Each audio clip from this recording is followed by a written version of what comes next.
ماں باپ کے پاؤں دھو کے پیو. ماں باپ تمہاری جنت ہیں، ماں باپ تمہاری جہنم ہیں. ماں باپ کو ٹیڑھی نظر سے دیکھا تو جہنم، اچھی نظر سے دیکھا تو جنت.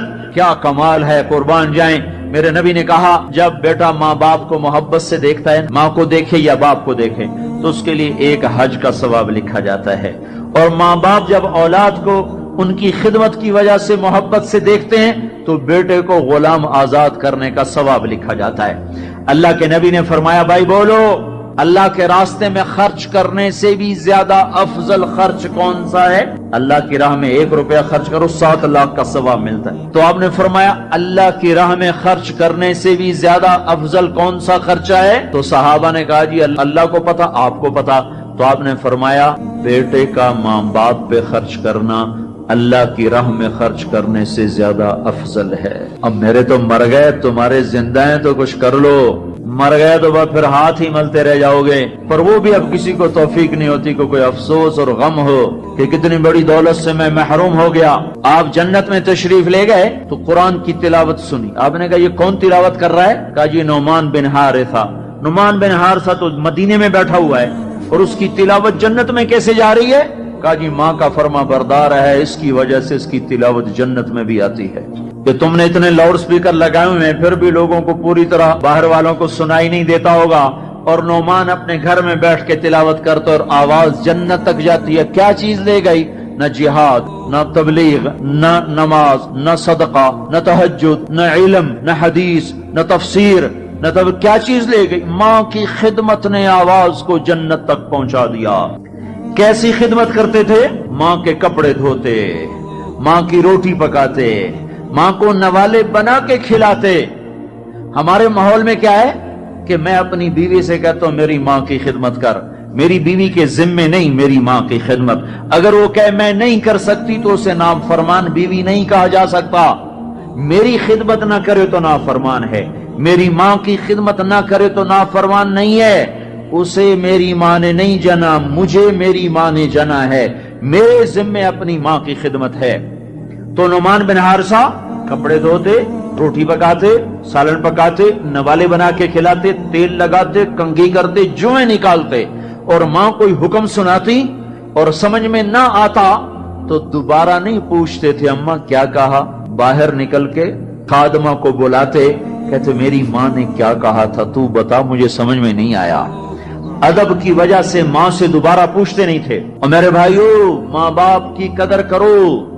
موسیٰ علیہ السلام نے پوچھا یا اللہ میرا جنت کا ساتھی کون ہے؟ اللہ تعالیٰ نے کہا فلاں قصائی. موسیٰ اور قصائی میں کیا جوڑ ہے؟ موسیٰ علیہ السلام گئے تو قصائی ایسے بیٹھا ہوا گوشت بیچ رہا ٹوٹے کر کر کے. شام ہوئی اس نے تھیلا کندھے پہ لٹکایا، گوشت کا ٹکڑا ڈالا، گھر کو چلا. موسیٰ علیہ السلام بولے میں بھی آ جاؤں تیرے ساتھ. اسے نہیں پتا یہ موسیٰ ہیں. کہا آ جاؤ بھائی.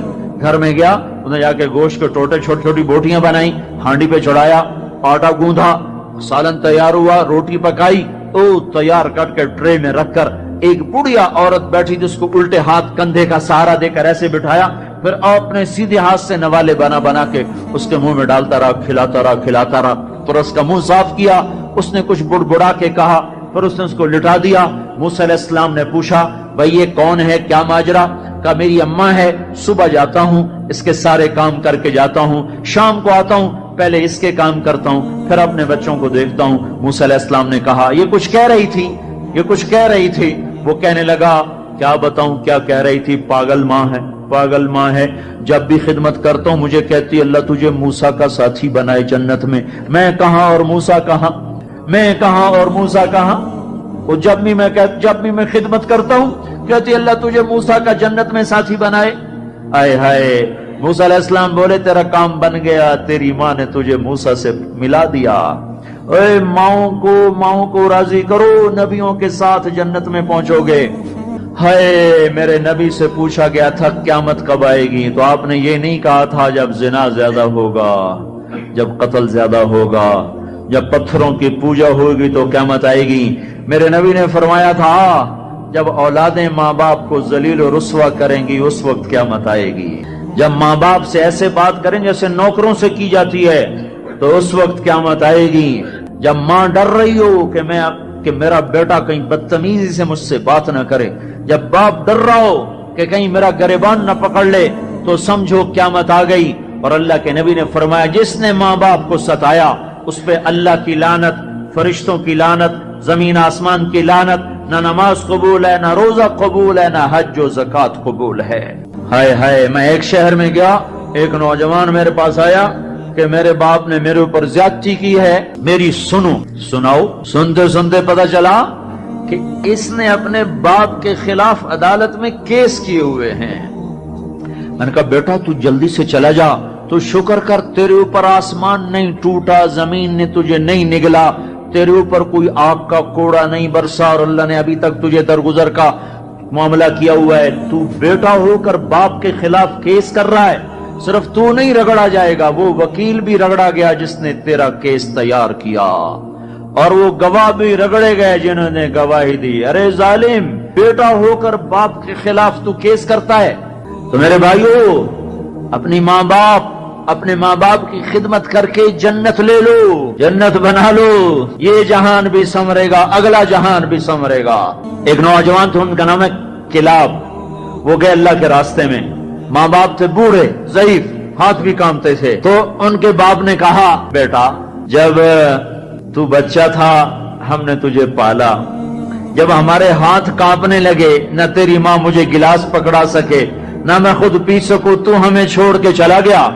یہ اشعار جب حضرت عمر کو پہنچے تو انہوں نے فوراً آدمی بھیج کر اس بچے کو بلوایا، اور مسجد میں کھڑے ہو کر ان کا کوڑا تو مشہور تھا نا، کوڑا اٹھا کے مار مار مار اس کا حلیہ بگاڑ دیا کہ بوڑھے ماں باپ کو چھوڑ کے جہاد میں جاتے ہو، بوڑھے ماں باپ کو چھوڑ کے جہاد میں جاتے ہو، مار مار، جب تک تیرے ماں باپ زندہ ہیں تو اس گھر سے قدم نہیں نکال سکتا۔ اور میرے بھائیو، آج کل ماں باپ بڑے رسوا ہو رہے ہیں، آج کل ماؤں کی بڑی ناقدری ہو رہی ہے، باپ کی بڑی ناقدری ہو رہی ہے۔ اکثر نوجوان بیٹھے ہوئے مجھے نظر آ رہے ہیں، میں تمہیں اللہ رسول کی محبت کا واسطہ دیتا ہوں، میں تمہیں اللہ کا واسطہ دیتا ہوں کہ اپنی ماؤں کو، اپنے باپ کو راضی کرو۔ ہاں، نافرمانی کی بات کہیں، ماننا نہیں، گستاخی بھی نہیں کرنی۔